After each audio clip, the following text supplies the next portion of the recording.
আসসালামু আলাইকুম ওয়া রাহমাতুল্লাহি ওয়া বারাকাতুহু। অনেকে আমাদের কাছে বলেন যে হুজুর, আমি আমার ভালোবাসার মানুষকে, আমার প্রেমিক-প্রেমিকা বা যাকে খুশি, আমি আমার পাগল করে রাখতে চাই, আমার ভালোবাসা আবদ্ধ করে রাখতে চাই, কিন্তু তার বাবা-মার নাম জানি না। এখন আমার করণীয় কি? তার ছবি আছে আমার কাছে। যদি আপনার কাছে আপনার ছবি থাকে, আমি আপনাকে বলব, আজকে যে আমলটা আমি দিতেছি, এই আমলটা আপনি করবেন। আল্লাহর কালামের বরকতে আপনি যদি সঠিকভাবে আমল করতে পারেন, সরাসরি কাজের জাকাত ও সদকা দিয়ে সঠিকভাবে যদি আমল করতে পারেন, গুনলে মিস হবে, কাজ মিস হবে না ইনশাআল্লাহ। এটা আল্লাহর কালামের ফলাফল। এটা ভাই আমার কাজের একটা রেজাল্টগুলো কেমন হয় সেটা আমার প্রতিটা ভিডিওতে আমি দিয়ে থাকি। যারা আমাকে দিয়ে কাজ করায়, কাজের পরে যে রেজাল্টগুলো আমাকে জানায়, তাদের স্ক্রিনশটগুলো আমি দিয়ে থাকি। সবারগুলো তো দিতে পারি না, কারণ বেশিরভাগ মানুষ এগুলো গোপন রাখে। যাদের কাছ থেকে অনুমতি নেওয়া আছে তাদেরগুলো আমি দিয়ে থাকি।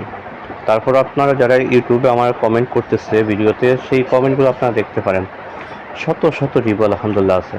এটা আমার কোনো কেরামতি না, আমি চেষ্টা করি, দেওয়ার মালিক আল্লাহ। তবে ইনশাল্লাহ ফলাফল নিশ্চিত।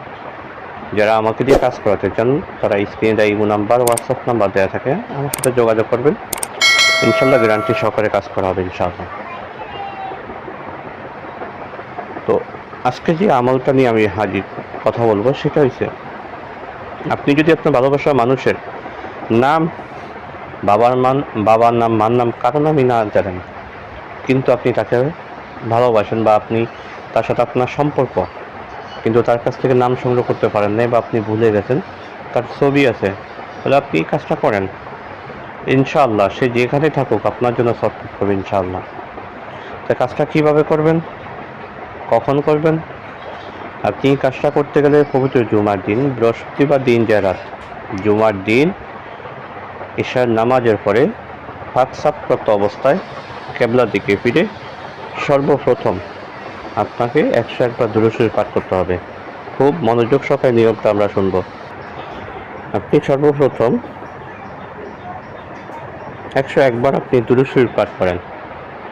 101 বার দুরূদ শরীফ পাঠ করে আপনার ভালোবাসা মানুষের যে ছবিটা আছে সেটা যদি আপনার কম্পিউটার থেকে হোক বা যেভাবে বের করে, আপনার একটা ছবি, আপনার ভালোবাসা মানুষের একটা ছবি, দুইজনের দুইটা ছবি আপনি বের করে, ছবির উপরে, মানে ছবি তো থাকে এক পাশে, অপর পাশে যে খালি জায়গাটা আছে, ওই খালি জায়গাটায় আপনি এই আয়াতটুকু লিখেন।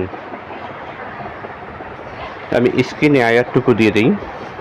আয়াতটুকু হলো, ইন্না জাআলনা ফি আনাকিহিম আগলালান ফাহিয়া ইলাল আসকানি ফাহুম মুকমাহুন ওয়া জাআলনা মিন বাইনি আইদিহিম সাদ্দান ওয়া মিন খালফিহিম সাদ্দান ফাআগশাইনাহুম ফাহুম লা ইবসিরুন ইয়া হামিদান ফি আলি জাল মুন্নি আলা জামি খালকিহি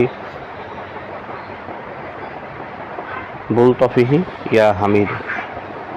আপনি এই পর্যন্ত আপনি আয়াতটুকু লিখেন। আয়াতটুকু লিখে নিচনে আপনি আপনার নাম, আপনার মায়ের নাম, আলা হুব্বি, আপনার ভালোবাসার মানুষটার নাম এবং তার ছবিটা দিয়ে দেন। মানে তার ভালোবাসার মানুষটার নাম আর আপনার নামটা আপনি লিখে দেন, বাস আপনার কাজ শেষ। আপনি এইভাবে আপনার ছবি তো ঠিক একইভাবে লিখেন, আপনার মহাব্বতের মানুষের ছবিটা তো ঠিক একইভাবে লিখেন। আয়াতটা লিখে নিচনে আপনার নাম, আপনার ভালোবাসার মানুষটার নাম লিখে দেন। এবার লিখে দেওয়ার পরে আপনার কাজ হলো,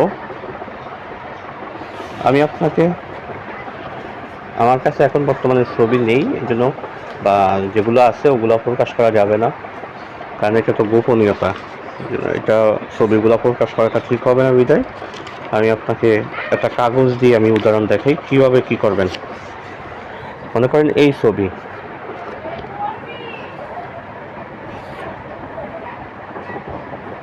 এই যে ছেলে ছবি, মেয়ে ছবি, এই আপনার ছেলের ছবি, এই যে মেয়ের ছবি, এই পাশে তো ছবিগুলার, এই পাশে যে খালি জায়গাটা আছে, এই খালি জায়গাটায় আপনি আয়াতটা লেখেন, নিচনে আপনার নাম, আপনার এই মেয়ের নাম, তারপরে এখানে ঠিক আপনার নাম, মেয়ের নাম লিখবেন। লেখার পরে এই যে ছবির পাশটা আছে, খুব খেয়াল রাখবেন, এদিকেও মাথা এদিকেও মাথা। এই মেয়ের মাথা হয়েছে এখানে, ছেলের মাথা হয়েছে এখানে। আপনি মাথায় মাথায় একসাথ করবেন এইভাবে।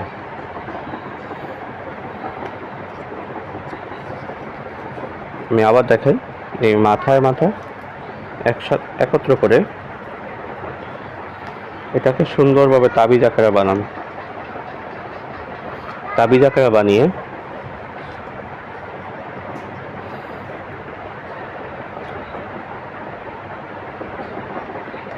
এবার আপনার সামনে রেখে দিয়ে যেই আয়াতটুকুর কথা আমি বলছি, এই আয়াতটুকু আপনি 3 বার পাঠ করেন। ইন্না জাআলনা ফি আনাকিহিম আগলালান ফাহিয়া ইলা আযকানি ফাহুম মুকমাহুন ওয়া জাআলনা মিন বাইনি আইদিহিম সাদ্দাও মিন খালফিহিম সাদ্দান ফাআগশাইনাহুম ফাহুম লা ইবসিরুন ইয়া হামিদুল ফিল জামিল মুনি আলা জামিনা খালকিহি ফি বুলতানি ইয়া হামিদ। এই আয়াতটুকু আপনি 3 বার পাঠ করে তাবিজ স্বরূপে আপনি দেন।